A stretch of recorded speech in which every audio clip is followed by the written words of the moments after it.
We are joined now by Dillard, political analyst, Dr. Robert Collins. Thanks for joining us. Thank You saw the speech. What do you think?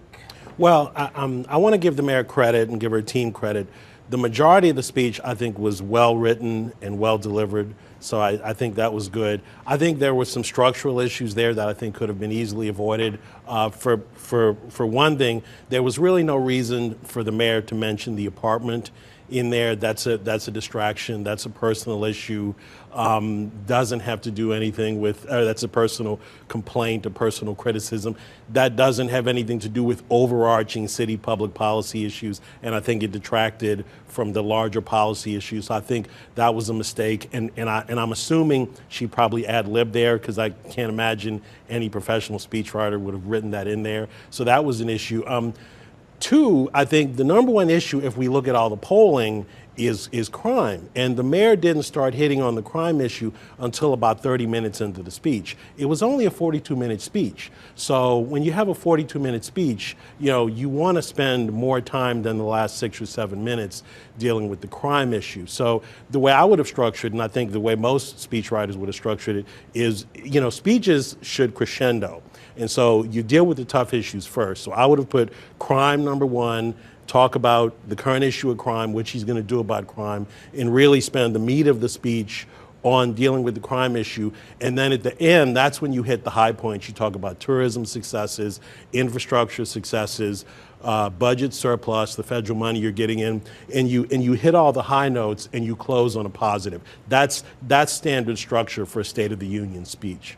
And Robert, closer to the end, like you said, it kind of ended on a lower note. She even talked about the recall, saying reject the recall. Are you surprised that she even brought that up? I am, because again, a speech is supposed to focus on the positive things that you did. Deal with the tough issues first, but the tough issues that deal with the city, not political issues. The tough issues deal with the city. Deal that first, and then hit the positive issues, and then end on a high note in a crescendo. And she didn't really do that. I think toward the end there, she kind of got bogged down into the mud on some issues which really don't have anything to do with the city. Do you think this sways any voters one way or another, or does everyone, you just think what they think?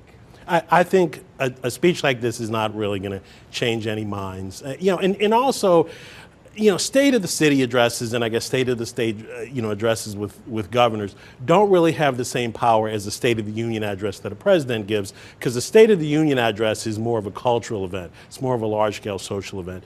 And you have a lot of people watching. I don't know how many people were watching that speech tonight. I imagine it's just those citizens that are really heavily engaged in public affairs. Now, I think if she had said something really, really bad, then obviously that would have an effect, because it gets covered by all the media and everybody hears about it. But she didn't make any massive policy changes or massive policy decisions in this speech. So I don't think it's going to change a lot of minds. All right. Dr. Robert Collins from Dillard, thanks as always for coming down. Thank you. All right.